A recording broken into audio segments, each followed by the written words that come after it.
Marrëveshja e Ohrit ishte rezultat për tekalimin e armiqësive që u krijuan në Maqedoni dhe paraqet një model të suksesshëm në funksionimin e demokracisë në vend.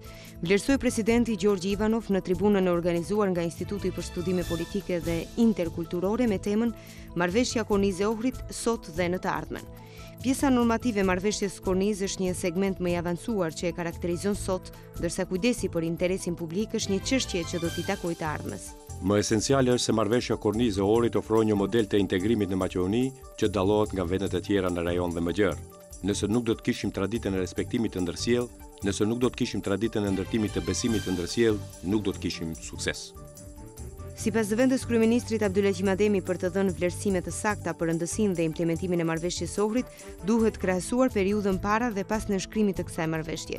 Ndryshimi i kushtetutës, harmonizimi i ligjeve që dalin nga marrëveshja e Ohrit kanë ndihmuar në përmirësimin e marrëdhënieve ndërretnike, vlerëson Ademi. Për të folur për perspektiven e marrëveshjes së Ohrit, mendoj që fillimisht duhet krahasuar periudha e para vitit 2001, vitit 2001 dhe pas vitit 2001, me qëllim për të bërë edhe një krahasim në gjitha ngjarjet dhe gjitha të arriturat që solli marrëveshja e Ohrit. Ndoshta për të pasur edhe një pasqyrë më të saktë se cilat ishin të arriturat e marrëveshjes së Ohrit, mund të shtrohet edhe nga një aspekt tjetër, ose nëse shtrojmë pyetjen ku do të ishte Maqedonia, ku do të ishin qytetarët e Maqedonisë, ku do të ishte rajoni pa marrëveshjen e Ohrit. Zoran Ilievski, i cili e ka mbrojtur disertacionin e doktoraturës me temën për marrëveshjen e Ohrit, e vlerësoi këtë marrëveshje si një model pragmatik që del nga realiteti i Maqedonisë dhe që garanton të ardhme më të mirë të marrëdhënieve ndërretnike. Sipas analistit Imer Ismaili, nëse marrëveshja e Ohrit nuk ka realizim praktik në terren, atëherë mund të kthehet si bumerang. Marrëveshja e Ohrit, sipas vlerësimeve të dala nga kjo tribunë kushtuar 9 vjetorit të nënshkrimit të saj, mbetet një marrëveshje e cila kërkon përkushtim më të madh në të ardhmen. Marrëveshja e Ohrit është zbatuar në tërësi apo jo? Kur do të jetë sot fryma e saj në praktik? Kësaj dileme të madhe shqiptarët e Maqedonisë qëndrojnë përballë që nga hedhja në letër e kërkesave të tyre në vitin 2001. Realiteti me të cilin përballen shqiptarët, pa gjuhë shqipe të zbatuar tani më 2 vite, pa përfaqësim real në institucionet e shtetit dhe pa ligj që do të rregullon statusin e ish pjesëtarëve të UÇK-s dhe familjarëve të tyre, është alarmuar nga partia opozitare shqiptare. Gjuha shqipe nuk është gjuhë zyrtare. Në Maqedoni përkundërzi, domethënë, është gjuhë e dorës ditë. Simbolet kombëtare shqiptare nuk mund të përdoren në Maqedoni. Kemi një decentralizim të dëmshëm, skajshmërisht, e cila më së miri manifestohet me funksionimin e komunave, në veçanti komunave rurale shqiptare, një ndarje territoriale katastrofale për interesat e shqiptarëve, një ndarje fashizoide e buxhetit, ku shqiptarët marrin pjesë në mbushjen e buxhetit me mbi 30% pas gjitha analizave. Kurse për ta, domethënë për hapësirat shqiptare, për investime në hapësirat shqiptare kthehen jo më shumë se 2-3%. Përfaqësimi adekuat i shqiptarëve nëpër institucione akoma larg realitetit që parashikon marrëveshja e Ohrit. Maqedonasit në opozit nuk besojnë se Maqedonia, nëse nuk përmbyll realizimin e marrëveshjes së Ohrit, do të përjetojë një krizë të re.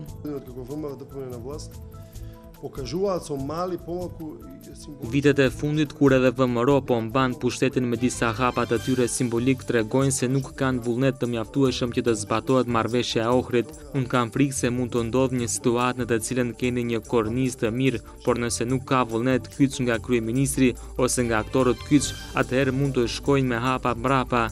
Është krijuar përshtypje dhe mendoj se këtë e ndajnë edhe shqiptarët në Maqedoni, se kjo qeveri veçanërisht për shkak të mungesës së vullnetit të kryeministri Gruevski dhe VMRO-DPMNE do të kisha thënë se në një mas ka prishur marrëdhëniet veçanërisht midis maqedonasve dhe shqiptarëve.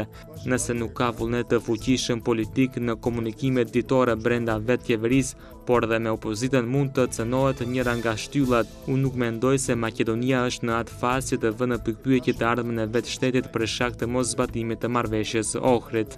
Heshtje nga partia Gruevskit mbi këtë çështje. Askush nga kjo parti për televizionin Alp nuk komenton dinamikën e realizimit të marrëveshjes së Ohrid. Për t'i dhënë jetë marrëveshjes, ndërkombëtarët gjithmonë kanë ushtruar presione, duke cilësuar si shtyllën kryesore mbi ndërtimin e Shtetit Demokratik të Maqedonisë. 9 vite pas nënshkrimit të marrëveshjes së Ohrid, qytetarët mendojnë se zbatimi i saj has në vështirësi, edhe pse disa prej tyre mendojnë se e vet marrëveshja si dokument që mundësoi te kalimin e konfliktit armatusur në vitin 2001 nuk ofron asgjë për përmirësimin e statusit juridik të shqiptarëve. Shifet edhe në marrëveshjen e Ohrid, ku që nuk ka pas të mira për shqiptarët. Edhe në marrëveshjen e Ohrid kanë mbetë pakisë shqiptarë. Drejtat e tyre janë shumë të munguara në Maqedoni. Nuk jemi të kënaqërisht me marrëveshjen e Ohrid se as 50% s'u ka implementuar marrëveshja. Po marrëveshja e Ohrid është implementuar pjesërisht. Ka edhe shumë gjëra që duhet të implementohen. Qytetarët thonë se vetë fakti që qeveria na shkalon disa pjesë të marrëveshjes së Ohrid ndikon që të mos ndjehen të barabartë në Maqedoni, edhe pse kjo marrëveshje duhet të mundësojë që shqiptarët të avancojnë pozitën e tyre në të gjitha sferat e jetës. Vazhdon kontestimi i librave të rinj nga të cilët do të mësojnë nxënësit e shkollave fillore. Në konferencën për shtyp të ministrit Todorov, në vend që të përgjigjet ai në pyetjet, në një atmosferë konfuze përgjigje japin gazetarët maqedonas ndaj pyetjes se pse në librin e gjeografisë për klasën e 6, madhësia e territorit të Serbisë është llogaritur së bashku me atë të Kosovës. Dobro, da se izvinjavam samo. Ne možemo da odgovorim zašto ne može da se podeli Republika Kosovo, to ne v moj domen. Da. Po...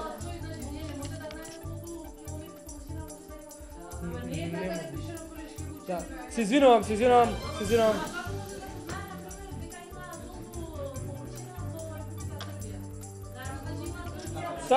Dali sa da kažete kim ušte jednak? Doni të thoni që është bërë edhe një gabim?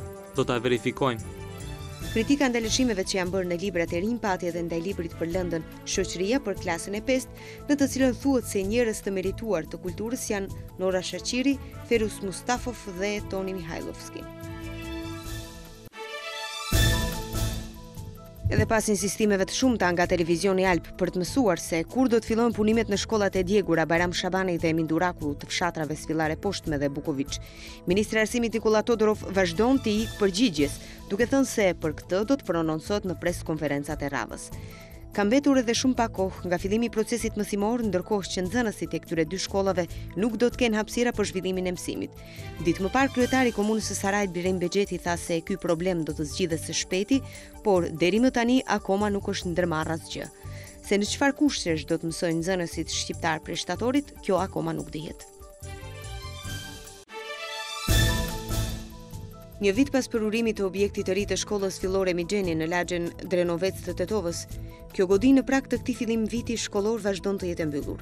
Arsye për këtë është inventari i pakompletuar dhe mos interesimi i Ministrisë së Arsimit për të lëshuar fonde për punësimin e 29 punëtorëve nga të cilët 18 arsimtarë.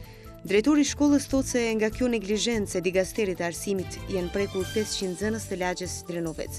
Ata janë të detyruar që në temperaturat të larta, por edhe nën 0 gradë, të udhëtohen më shumë se 3 kilometra deri në shkollën Am, të vjetër 52 vite, për të ndjekur mësimin në kabinetet e improvizuara. Klasat e vogla i kemi shndruar në klasa, ose kabinetet i kemi shndruar në klasa, kështu që deri tash kemi arrit që të ballafaqohemi edhe me problemin e numrit të nxënësve.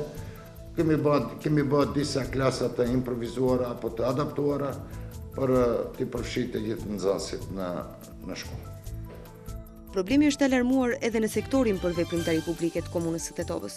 Udhëheqësi i këtij sektori, Elias Salimi, thotë se përgjigjet që u vijnë nga Ministri i Arsimit janë se nuk ka fonde të mjaftueshme për të vënë në funksion objektin, edhe pse vendimi për ndërtimin e saj është dhënë që në vitin 2006. Arsyetimet që ne kemi pas mundësi të ndëgjojmë nëpërmes mediave, edhe pse zyrtarisht nuk kemi dhënë përgjigje në kërkesën tonë, se nuk ka mjete për punësime të reja, nuk mbajnë, për arsye se jemi dëshmitar të punësimeve të shumta, të mira punësimeve që bën Gruevski nga radhët e partisë së tij në institucionet e shtetit dhe nuk pas ka mundësi të sigurojnë mjete për punësimin e 29 kuadrave në këtë shkollë. Ky sektor ka njoftuar edhe faktorin ndërkombëtar për mos interesimin e Ministrisë së Arsimit. Nëse edhe ky shtator gjen shkollën të mbyllur edhe nëse nxënësve nuk mund sot të mësojnë, këta të fundit paralajmërojnë bojkotim të mësimit duke bllokuar rrugët dhe protestuar përpara Ministrisë së Arsimit. Këshillat shtëpiak do të mund të regjistrohen edhe pas skadimit të afatit, deklaroi zëdhënësi i sektorit për marrëdhënie me opinionin në regjistrin qendror, Emil Jakimovski. Ai shpreh se interesimi të qytetarit për regjistrin e bashkësive të tyre filloi të rritet ditëve të fundit, ndërsa në ditën e fundit të afatit për regjistrim dukshëm është rritur numri i bashkësive të paraqitura, gjëgjësisht 130 flet paraqitje. E dim se shumë pronar janë në procedurë të përpilimit të dokumenteve. E dim se vazhdimisht mbajnë mbledhje dhe punojnë në përmbushjen e obligimit të tyre ligjor, tha Jakimovski. Në regjistrin qendror deri tani janë regjistruar diçka më shumë se 500 bashkësi të pronave, ndërsa edhe po aq presin të regjistrohen. Regjistri qendror do të vazhdojë dhe gjatë ditëve të ardhshme të regjistrojë bashkësitë edhe përkundër faktit që me ligj kjo është parapar deri më datën 13 gusht.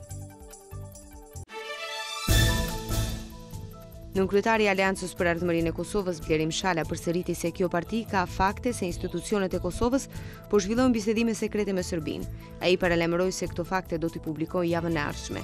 Ndërkohë Shala hodhi poshtë mundësinë e adaptimit të një modeli të ri për veriun e Mitrovicës jashtë Pakos Ahtisarit. Qeveria e Kosovës ka përgënjeshtruar që ka dalë me propozime për autonomi të veçantë për veriun e Kosovës, ndërsa dim fare mirë të gjithë ne që është folë për autonomi për veriun e Kosovës. Dje qeveria e Kosovës përgënjeshtroi që Tiroli Jugur është model për zgjidhjen e veriut të Kosovës, ndërsa po ashtu është fakt i njohur publikisht që diçka e tillë ka ndodhur.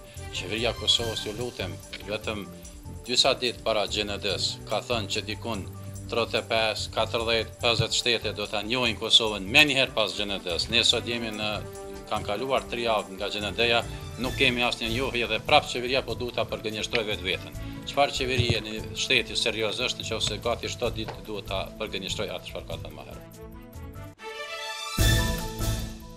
Kryeministri i Kosovës Hashim Thaçi gjatë vizitës në Bashkësinë Islame të Kosovës me rastin e fillimit të muajit të Ramazanit u shpreh se procesi i pavarësisë së mbikëqyrur është duke u përmbyllur suksesshëm edhe se opinioni i gjykatës ndërkombëtare të drejtësisë do të ndikojë në ndërtimin e një realiteti të ri për Kosovën. Opinioni i gjykatës ndërkombëtare ka qenë shumë i qartë. Realiteti në Kosovë tash tutje duhet ndërtohet sipas këtij opinioni që ka fuqizuar sovranitetin e Kosovës. Thaçi, duke komentuar deklaratat e opozitës për bisedime të fshehta, ka deklaruar se Kosova dhe Serbia mund të kenë bashkëpunim ndërshtetëror si dy shtete fqinje. Do të ketë bashkëpunim ndërshtetëror, sikur me vende tjera, edhe me Serbinë, po për çështjet tona të brendshme vendosim ne. Ndërkaq miftiu i Kosovës Naim Tërnava ka deklaruar se tashmë ka marrë premtime për njohje të reja nga drejtues konferencës islamike.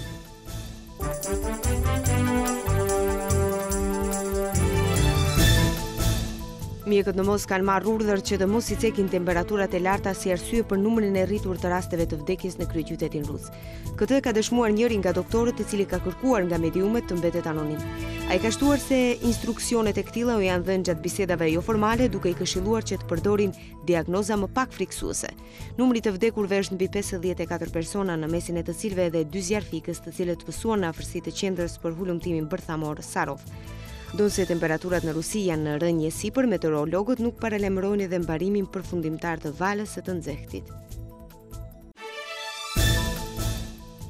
Centrali bërthamor në Busher do të fillojë punën më 21 gusht, deklaroi zëdhënësi i agjencisë bërthamore ruse Rosatom, Sergej Novikov. Reaktori më 21 gusht do të mbushet me karburant. Nga ai moment Busheri do të mund të llogaritet central bërthamor Shtoi Novakov. Mediumet botërore përkujtojnë se kompania gjermane Siemens, para revolucionit islamik të vitit 1979, inisoi projekt për ndërtimin e këtij centrali, por plani është ndërprer pas shpërthimit të luftës irako-iraniane të vitit 1980. Rusia në vitin 1994 mori përsipër realizimin e këtij projekti, i cili duhej të ishte gati para 11 vitesh.